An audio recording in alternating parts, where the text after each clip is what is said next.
আজি আমি কেম্পত কাৰো পৰা পাৰ্মিশ্যন নোলোৱাকে বহুত ডাঙৰ ৰিস্ক এটা লৈ ললো। হেল্ল' এভৰিৱান, আপোনালোকেতো গমেই পাই মোৰ লগৰজনী ট্ৰিটমেণ্ট চলি আছে আৰু মই এইকেইদিন তাইৰ লগত হস্পিটেললৈ গৈ আছো। যিও কিবা এটা টেষ্ট আছে, সেইটোৰ কাৰণে আমি হস্পিটেল যাবলৈ বুলি ওলাই আহিলো। বহুত টাইম ৱেইট কৰাৰ পিছত এখন অটো পাই ফাইনেলি আমি অটোখনত উঠি হস্পিটেললৈ বুলি ওলাই দিলো। কিছু সময় পিছতে আমি দুইজনী আহি পালো হস্পিটেল আহি পাই আমাৰ যিখিনি কাম আছিলে গোটেইখিনি কৰি ললো। আৰু আমাৰ কামখিনি আজি বহুত জল্দি শেষ হৈছিলে, সেইটো কাৰণে আমি ভাবিলো যে আমি ক'বালৈ ফুৰিবলৈ যাওঁ, অলপ মানে মাৰ্কেটৰ ফালে যাওঁ বুলি। তাৰপিছত এখন পিলপিলি বুক কৰি ললো আৰু আমি থকা ঠাইৰ পৰা মানে 30 কিলোমিটাৰ মান দূৰত আছে ৰায়পুৰ চিটি। আমি দুইজনী মনে মনে ৰায়পুৰ চিটি পালোগৈ। কিন্তু আমাক আহাৰ আগত ষ্ট্ৰিক্টলি কৈ পঠাইছিল যে হস্পিটেলতে যাবি, অকল বেলেগ ক'তো নাযাবি। কিন্তু আমিতো কথা শুনা জাতৰ মানুহ নহয়।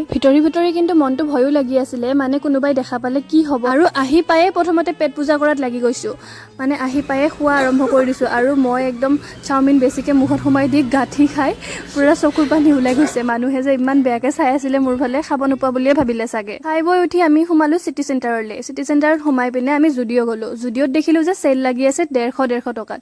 150 টকাত আমি ইমান ধুনীয়া কাপোৰ পালো, কি ক'ম আৰু। আমাৰ আজি কিস্মতে ভাল আছিলে। তাৰপিছত আমি আহি গ'লো ওপৰৰ ফ্ল'ৰলৈ। তাতে আছিলে ৱাও চিকেন, ৱাও ম'ম'।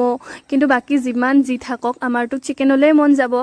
সদায় ভিতৰত সোমাই থাকি যেতিয়া আমি এদিন বাহিৰলৈ ওলাব পাওঁ, তেতিয়া এনেকুৱা লাগে গোটেই দুনিয়াখনৰ বস্তু আজিয়ে খাই পেলাও নেকি। আৰু খাই বৈ উঠি কেম্পলৈ বুলি ওলালো। কিয় দেৰি হ'ল সেইটোৰ কাৰণে এটা বাহানাওতো বনাব লাগিব। আহিছো দেই, বাই বাই।